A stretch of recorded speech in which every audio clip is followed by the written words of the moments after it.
সেজেছি। অনেক সকালে উঠেছি 7টার সময়। কে সাজিয়ে দিয়েছে? আমি নিজেই সেজেছি। আজকে এখনো কিছু খাইনি আমি। এত সুন্দর করে ফুল কোথা থেকে কিনেছো? ওই যে সামনে থেকে কিনেছি। এখান থেকে কিনে হচ্ছে? জি, অনেক ভালো লাগছে।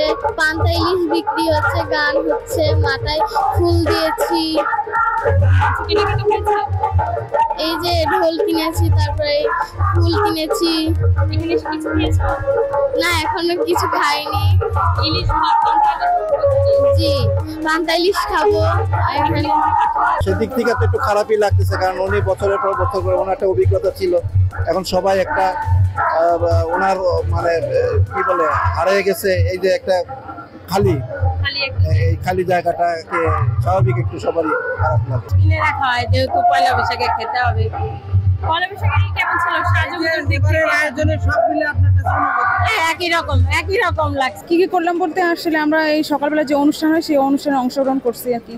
আর অংশগ্রহণ করতে পারে তো অনেক আনন্দ লাগতেছে।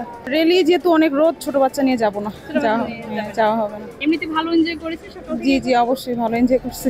বলবো যে এবার আয়োজনটা অনেক চমৎকার ছিল। বিশেষ করে গেটে ঢোকার ক্ষেত্রে যে লম্বা লাইন বা বাধা বা বিভিন্ন রকম চেকিং, এই জিনিসটা একেবারেই ছিল না, যেটা আমাদের সবার খুব পছন্দ হয়েছে এবং খুব সহজেই আমরা বিভিন্ন প্রোগ্রাম মানে আনন্দ সহকারে উপভোগ করতে পেরেছি।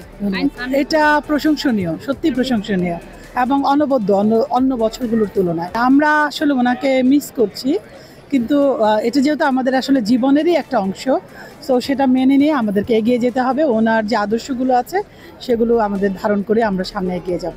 এই জিনিসটা দেখার জন্যই আমরা প্রতি বছর আসি। প্রতি বছর আসি, ছায়ানটের সাথে আমরা জাতীয় সঙ্গীতটা গাই, গিয়ে তারপরে চলে যাই। মঙ্গল এবং আনন্দ দুইটার মধ্যে আসলে কোনো আলাদা কিছু পাচ্ছি না। আমি বলবো যে একটা আবেদনময়ী অনুষ্ঠান, এখানে আসার জন্য মানুষ উন্মুখ হয়ে থাকে এবং শুধুমাত্র ছায়ানটের অনুষ্ঠান নিয়ে কথা বললেই তো শেষ হবে না। এই জাতীয় অনুষ্ঠানগুলো আরও বেশি বেশি করে হওয়া দরকার।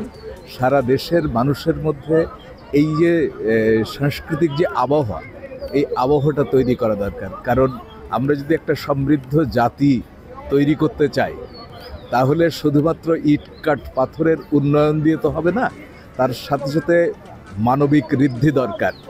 অর্থনৈতিক উন্নয়নের পাশাপাশি মানবিক ঋদ্ধি, তার মানে অর্থনৈতিক উন্নয়ন এবং মানবিক ঋদ্ধি দুটোর সমন্বয়ে তৈরি হয় সমৃদ্ধি। তো সেই সমৃদ্ধির জায়গায় যদি আমরা পৌঁছাতে চাই এবং তাহলে মানুষের মন এবং মননকে গঠন করতে হবে, তার জন্যে এরকম সাংস্কৃতিক আবহাওয়া তৈরি করা দরকার, মানুষকে সংস্কৃতিবান হিসাবে গড়ে তোলা দরকার। তাহলে হয়তোবা আমাদের সেই কাঙ্ক্ষিত লক্ষ্যে আমরা পৌঁছাতে পারবো। ছায়ানট সেই কাজটি দীর্ঘ সময় ধরে করে যাচ্ছে। আরও বেশি বেশি করে এই জাতীয় আয়োজনগুলো হওয়া দরকার বলে আমরা মনে করি।